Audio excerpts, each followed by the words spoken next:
Você está no Passeio Grátis e hoje vamos falar de interpretação de texto. Vamos direto ao ponto?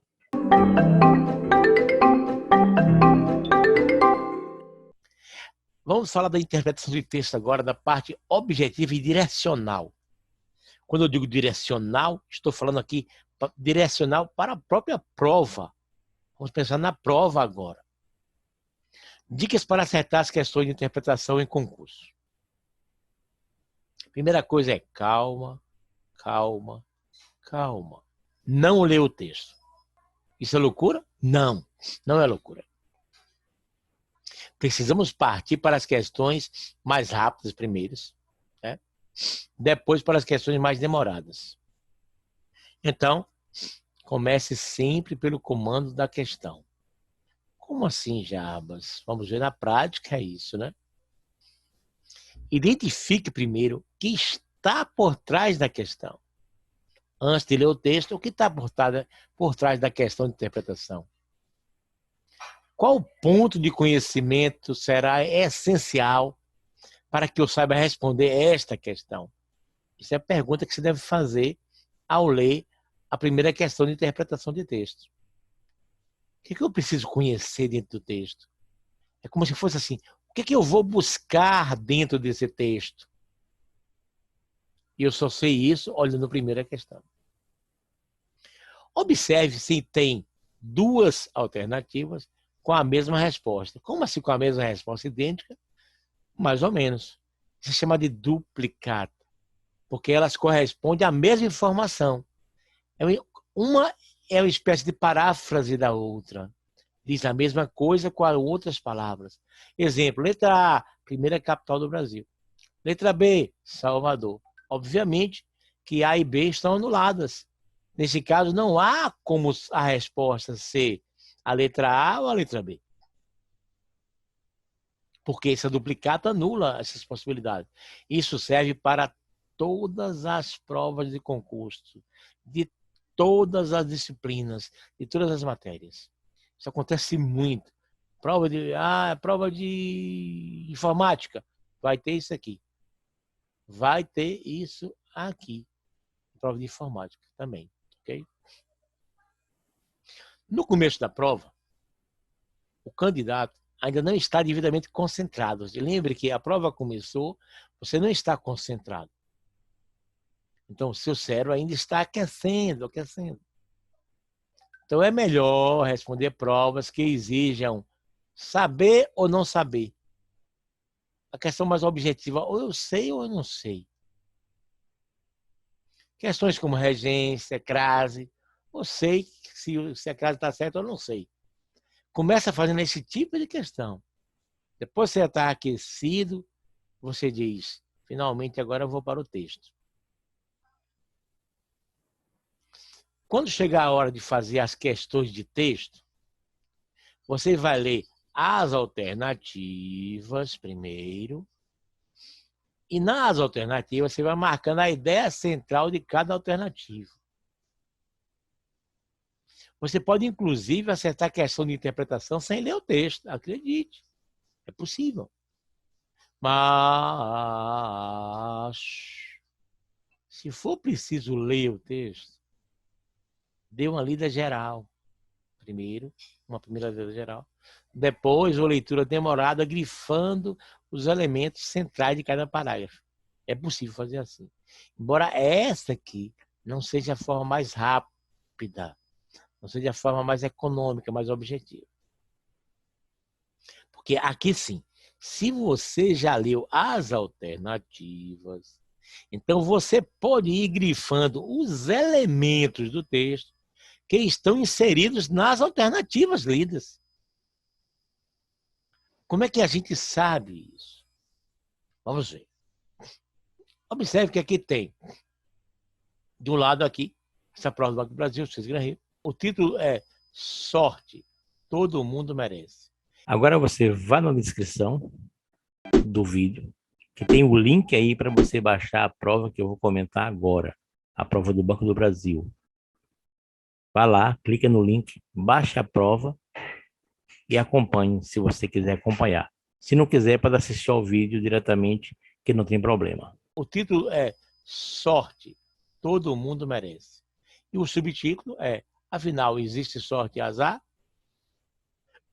Esse é o texto.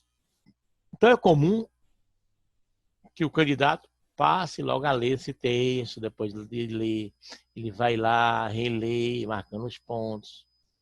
O ideal é que ele venha para cá, ó, questão 1. Antes de ler esse texto aqui, ele venha para cá. E diz, de acordo com o texto, a pergunta feita no subtítulo, essa aqui, ó. Afinal, existe sorte e azar? Essa pergunta é respondida da seguinte maneira. Então, eu já sei que quando eu for ler o texto, eu vou buscar onde no texto, em que ponto do texto, que o autor, certo, responde essa pergunta se existe sorte e azar. Depende das pessoas, umas têm mais sorte. A sorte e o azar pode estar ou não no número 13. Sorte e azar são frutos do acaso ou da aleatoriedade. Como são ocorrências prováveis, pode ser ter mais azar. A fé de cada um dos elementos, como os números, pode dar sorte. Eu tenho que achar isso dentro do texto. Então, quando eu for ler o texto, meus olhos já irão viciados procurar exatamente isso aqui. Então, muda tudo. Toda a minha relação com o texto muda, porque agora eu não vou mais apenas ler o texto. Eu vou, para o texto, procurar isso aqui. Onde eu irei buscar essa resposta?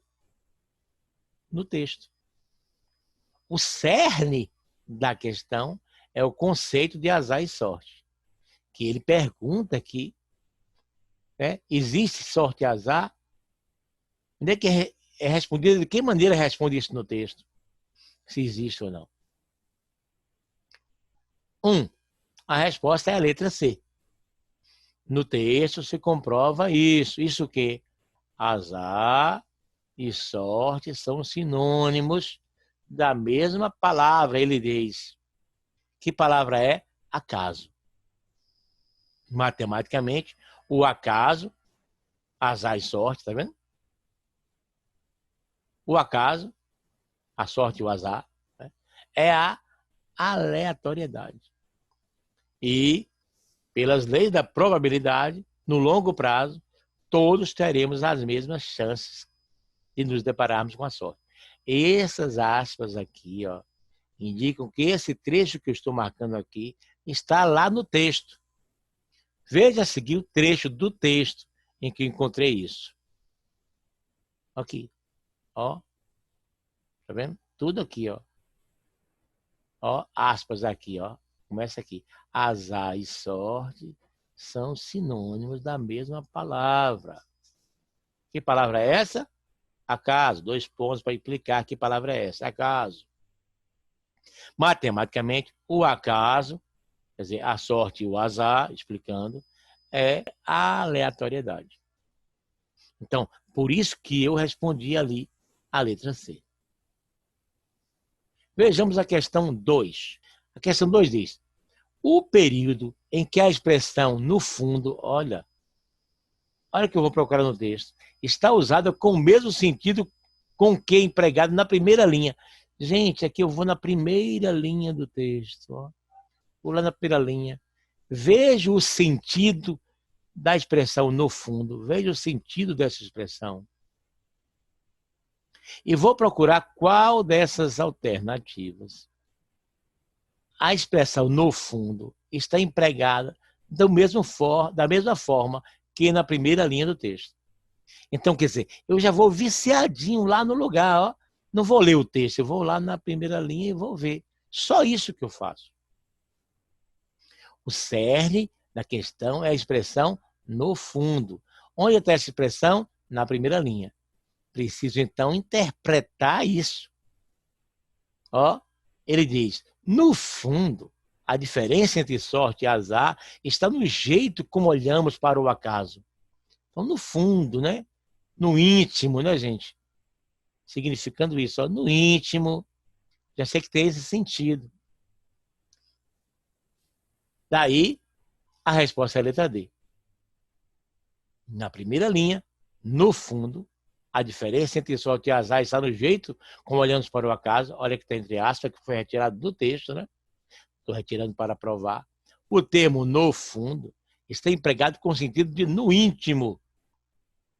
O mesmo que acontece em no fundo, acredito que tudo sairá bem. Quer dizer, no íntimo eu acredito nisso. Por isso a resposta aí é a letra D de dado. Veja novamente as alternativas. Né? Observe aí a letra D assim. Ó. A alternativa correta é essa aqui. E só tem uma forma de eu saber isso. É aí no texto, onde, no lugar correto, onde o cerne da questão. Onde está o cerne da questão? No fundo, linha 1. Vamos para a questão de número 3. Questão número 3, ele diz: no trecho, os romanos criaram o verbo sors, do qual deriva a sorte de todos nós que falamos português. Sorte designa, ele quer saber, sorte designa. Ele quer saber se sorte aí é uma ideia, se sorte aí é uma palavra, se sorte aí é um conceito, se sorte aí é o contrário de azar, ou se sorte aí é um adjetivo do verbo sortear. Como é que você descobre? No contexto. É possível até responder aqui no trecho. É possível até dentro desse trecho você responder sem precisar invadir o texto todo. A resposta certa aí, né, dentro do contexto, vamos observar aqui o contexto. Os romanos criaram, olhar o contexto de novo, e no texto olhar o contexto, tá vendo? Falamos português. Sabe, não levar sorte, tem a ver com falamos essa palavra. Então, tá vendo? A resposta certa é a letra B. Ou seja, é uma palavra. Falamos a palavra sorte. Então, na verdade, aqui está escrito assim, ó, os romanos criaram o verbo sors, do qual deriva a sorte de todos nós que falamos português, que falamos a palavra sorte em português. Né? Do qual deriva a palavra sorte, né? Do qual deriva a palavra, a sorte, é a palavra sorte. Vejamos agora, né? Vamos agora para outros itens da interpretação, certo, gente? Tomar cuidado com quatro tipos básicos de erros quando você vai interpretar: extrapolação, redução, que aqui um é o contrário da outra, esses dois aqui, extrapolação e redução, generalização, né? E contradição. Extrapolar o que está no texto. O que é isso? Isso normalmente acontece porque as pessoas, né, nós, de modo geral, as nossas opiniões, né, o que a gente pensa sobre o assunto, isso acaba interferindo na nossa resposta. Ou seja, não está lá no texto, mas está na nossa mente. Então a gente extrapola. Isso tem muito a ver com o nosso inconsciente, né? Completando ideias e frases que não foram ditas. Mas nosso inconsciente as completa com o nosso desejo ou com o nosso medo inconsciente. Uma conversa entre casal. Observe, o marido diz: meu bem, hoje eu não poderei ir com você ao shopping. A mulher: tá vendo que você não me ama mais? Reflexão: em que momento se discutiu amar ou não amar nesse texto lá em cima? Era apenas poder ou não poder ir ao shopping naquele dia. Mas nossa mente extrapola o que foi dito e acaba gerando respostas que não estão no texto. No caso, nesse texto verbal aqui em cima. Esse texto aqui não foi dito que não se amava mais. Não tem como incutir isso aqui. Mas a gente acaba querendo criar esse tipo de resposta. Ou seja, extrapolar o que foi dito aqui. A única coisa que foi dita aqui é que ele diz: hoje eu não poderei ir com você ao shopping. Na verdade, podemos afirmar aqui que o fato é só hoje e que ele até poderá ir ao shopping, mas não é com ela. Tem mais essa, né? Não poderia ir com você ao shopping.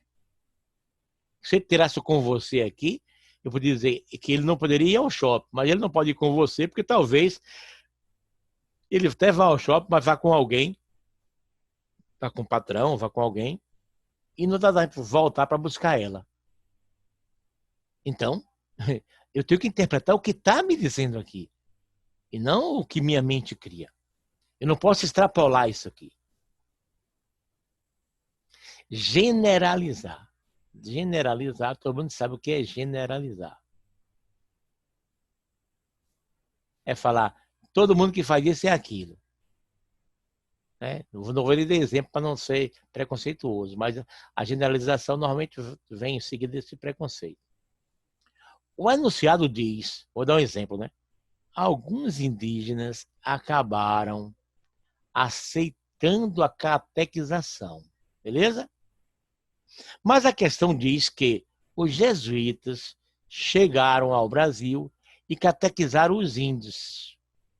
Nesse caso, é necessária uma boa olhada nas outras alternativas, porque os jesuítas catequizaram alguns índios, alguns. E a questão generalizou, afirmando que os jesuítas catequizaram os índios. Foram os índios, foram alguns índios. Se não tiver outra alternativa, poderia até ser essa, né? Considerando que se ele não tinha outra opção. Mas pode ser que tenha outra opção mais detalhada, que não generalize, porque não foram todos os índios. Então, precisamos tomar cuidado com palavras todos, sempre, nunca, jamais, toda vez. Então, essas palavras mais genéricas ou restritivas, tem que tomar cuidado com elas. Inclusive, exclusive, exceto.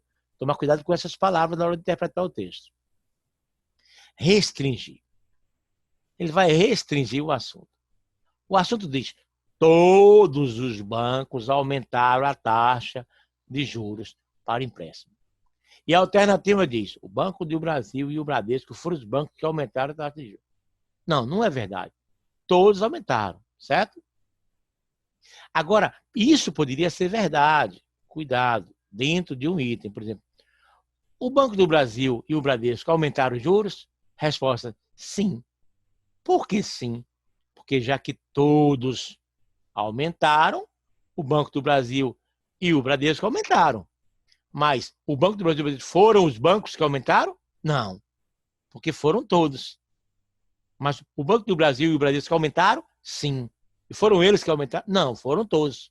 Eles seguiram, digamos assim, uma demanda coletiva, né? Digamos assim.